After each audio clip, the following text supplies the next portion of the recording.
As he had later admitted, the emperor felt certain that his overtures, made partly to emphasize the fact that the French had had no hand in the burning of Moscow and had done all in their power to check its ravages, and partly to prove his readiness to enter into an agreement, would elicit a reply and even proposals for peace.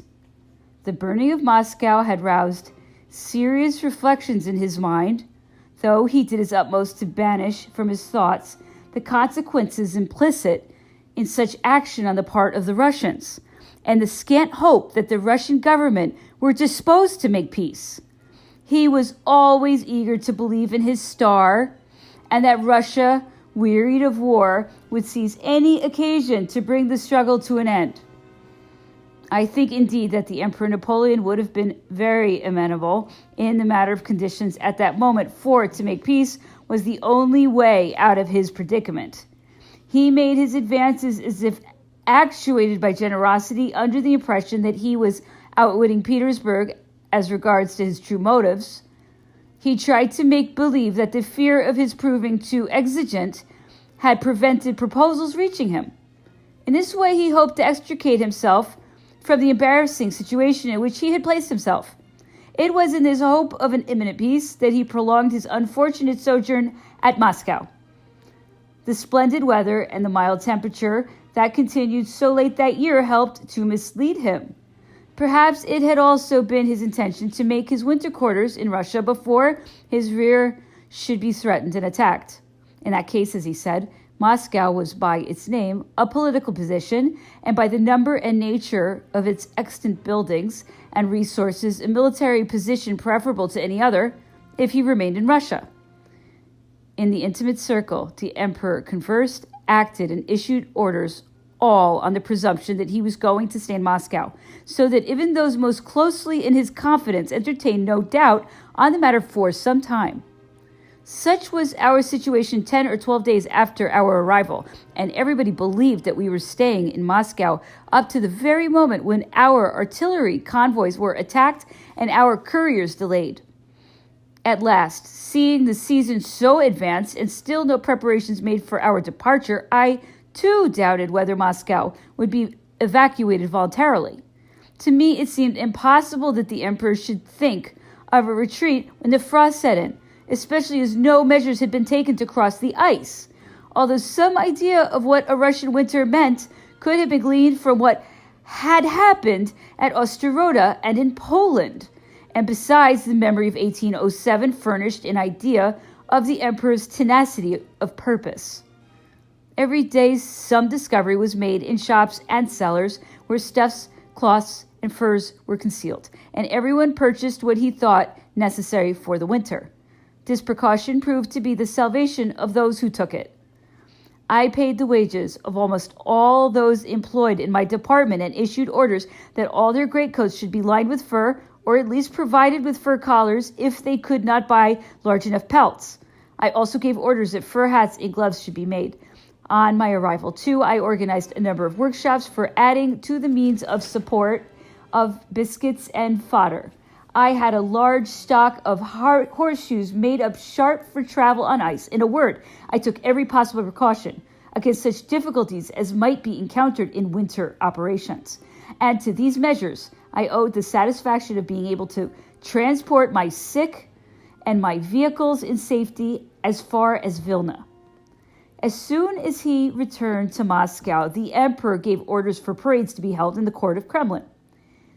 A cookhouse service had been organized and great activity expended on building ovens. The defensive works were pushed forward vigorously, and a portion of the Prince of Ekmul's corps was quartered in the city. The immense fields of vegetable, especially cabbages, surrounding the town were carefully cut. Numerous stacks of hay were also brought in, and the potato fields within a radius of 2 or 3 leagues were cleared.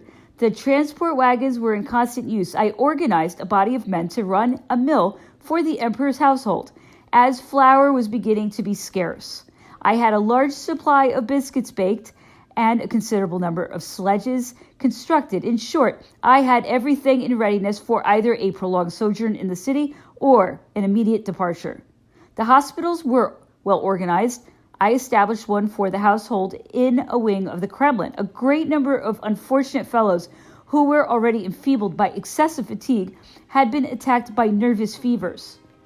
The overtures for peace, which Monsieur Tutelmine had forwarded to Petersburg, was considered there as proof of the state of the embarrassment in which the Russians already suspected we were.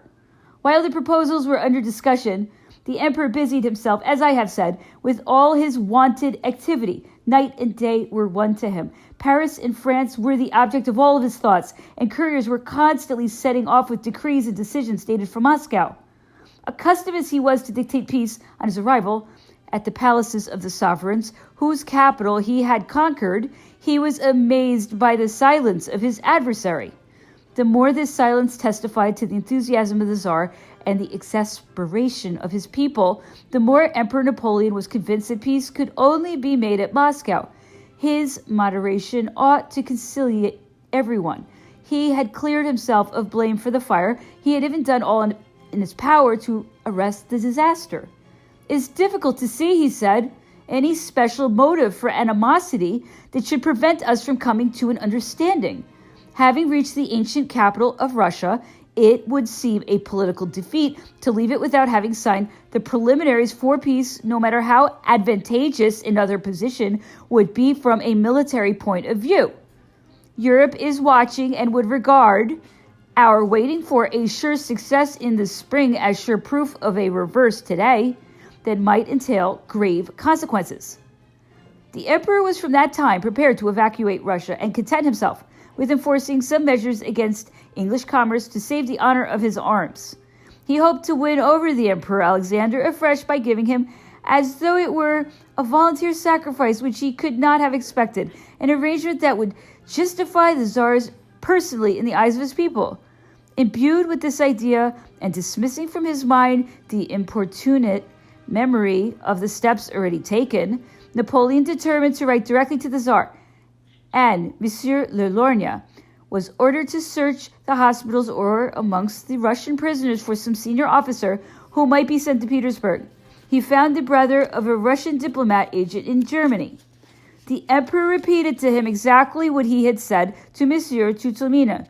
He put forward the same views on reconciliation and peace, but this officer respectfully expressed his doubts as to the possibility of coming to an understanding so long as the French remained in Moscow.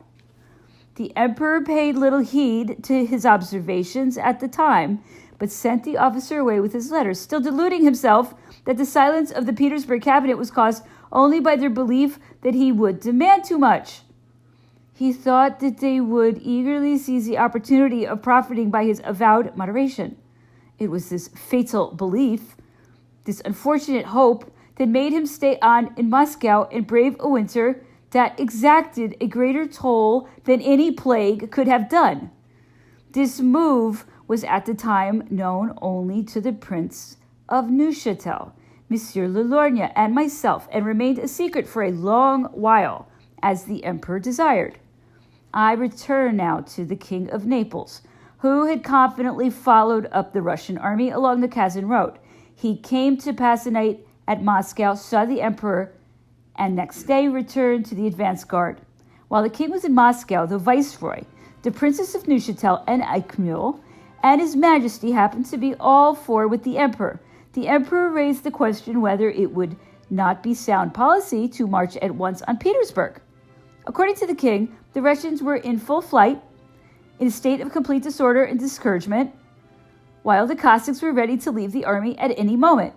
Did the emperor really believe in the possibility of such an expedition? Did he imagine he would have time to carry it out before the hard frost sets in? Did he think the army was in a fit state to carry it out? From what he said previously and afterwards to the Prince of Neuchâtel, it was clear to me that he never really entertained this project. Impracticable in view of the state of our artillery and cavalry, while Kutuzov was so close to us with a well-organized army and numerous cavalry. The viceroy and the marshals were less deluded than the king regarding the supposed disorder of the Russians. They dwelt on our army's need of rest and on the necessity of ensuring as soon as possible good winter quarters for its reorganization.